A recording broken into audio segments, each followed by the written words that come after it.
Babu sir என்ன பண்ணிட்டு இருக்காரு? டைமுக்கு வரவே மாட்டேங்கிறாரு. அவனா ஓனர் எனக்கு கால் பண்ணி என்ன திட்டிட்டு இருக்காரு? ஆஃபீஸ் இன்சார்ஜ் நீங்க தானே, கேட்க வேண்டியதானே, நீங்க என்ன பண்ணிட்டு இருக்கீங்க, அதெல்லாம் நீங்க பார்க்க மாட்டீங்களா, கவனிக்க மாட்டீங்களான்னு.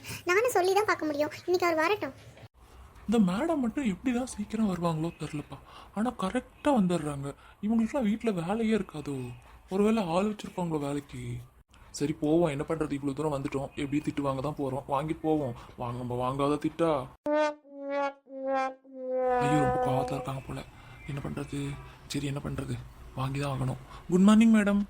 வந்துட்டீங்களா சார்? தயவு செஞ்சு சார் உங்ககிட்ட சொல்லிக்கிறேன், நீங்கள் வந்து லேட்டாக வர்றதோ லேட்டாக போகிறதா இருந்தாக்கா தயவு செஞ்சு என்கிட்ட இன்ஃபார்ம் பண்ணிட்டாவது வாங்க. நான் ஏதாவது சொல்லி சமாளிச்சுக்குவேன். டெய்லி என்னால் பதில் சொல்ல முடியல. கேமராவில் பார்த்துட்டு என்ன தான் திட்டிகிட்டு இருக்காரு. நீங்கள் ஏன் இப்படி பண்ணுறீங்க? எனக்கு புரியவே இல்லை சார். நானே ஒரு பொண்ணு, நானே வீட்டில் வேலையெல்லாம் முடிச்சுட்டு நான் வந்துடுறேன். நீங்கள் என்ன சார் பண்ணுவீங்க? வீட்டில் உங்கள் ஒய்ஃப் எல்லாமே பண்ணி கொடுத்துருவாங்க தானே? ஐயோ மேடம், ஏன் மேடம் நீங்கள் வேறு? வீட்டில் ஒரே தொல்லை மேடம். எங்கள் அம்மாவும் என் ஒய்ஃபும் ஒரே சண்டை போட்டுக்கிட்டு எனக்கு வீட்டில் இருக்கவே பிடிக்க மாட்டேங்குது மேடம். நான் அதனால தான் லேட்டாக வந்துட்டுருக்கேனே. என்னால் முடியலை இவங்ககிட்ட பேசி சமாளித்து விட்டுறக்காட்டியும். நான் அவள் பக்கம் பேசினாக்கா அவங்க அம்மா பக்கம் தான் நீங்கள் பேசுவீங்கன்னு சொல்கிறான். எங்கள் அம்மா பக்கம் பேசினா எங்கள் அம்மா நீ உன் பொண்டாட்டி பக்கம் தான் பேசுவான்னு எங்கள் அம்மா ஒரு பக்கம் சொல்ல. ஆஃபீஸ் கிளம்பி வெளியில் வந்து நின்று பேசினாலும் விட்டுட்டு அப்படியே போகிறீங்களா, பேசாமல் பேசி விட்டுட்டு முடிச்சு விட்டுட்டு போங்க அப்படின்னு ஒரே சண்டை மேடம். என்னால் முடியலை வீட்டில் இருக்கவே.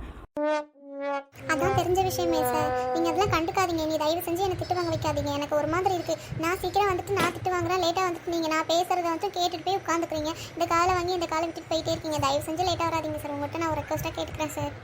சரி ஓகே மேடம், நான் இனி லேட்டாக வரல, நாளையிலேருந்து ட்ரை பண்ணுறேன்.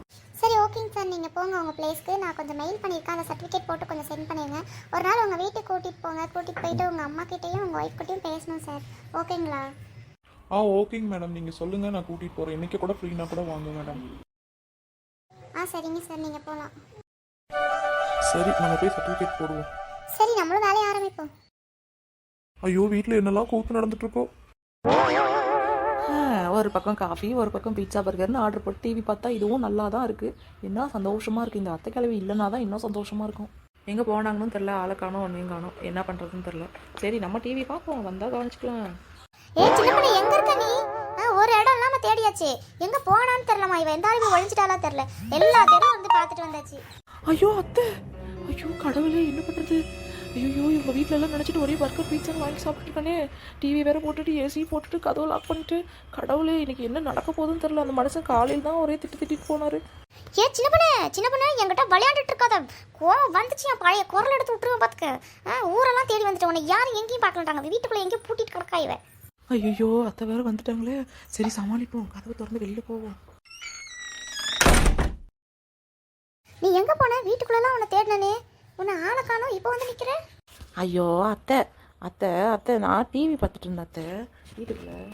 நம்ம வீட்டுக்குள்ளே டிவி எங்கே இருக்கு? இங்கே ஹாலில் தான் இருக்கு. நீ எங்கே போய் டிவி பார்த்த?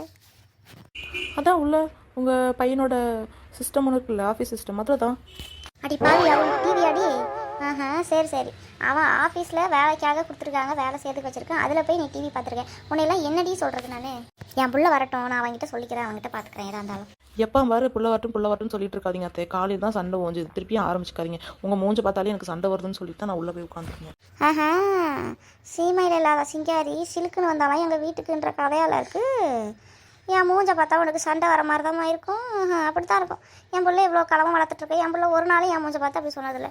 நீ மகாலட்சுமி கணக்காக இருக்கிற மாதிரி தான் சொல்லுவாங்க எல்லாரும். என்னத்தை உங்கள் பேர் மகாலட்சுமி என்கிட்ட சொல்லவே இல்லை. இங்கே பாரு, தேவையில்லாத கதையெல்லாம் பேசிகிட்டு இருக்காத. உன்னை தேடினதே பாத்திரம் தேய்க்க போய் பாத்திரத்தை தேய்ச்சி போட்டு துணியெல்லாம் துவச்சி படுப்போம். சரிங்க அத்தை. என்ன இவ உடனே சரின்ட்டா? இப்படியெல்லாம் சொல்ல மாட்டாளே, ஒரே சந்தேகமாக இருக்குது. பின்னாடியே போவோம். வரேன்.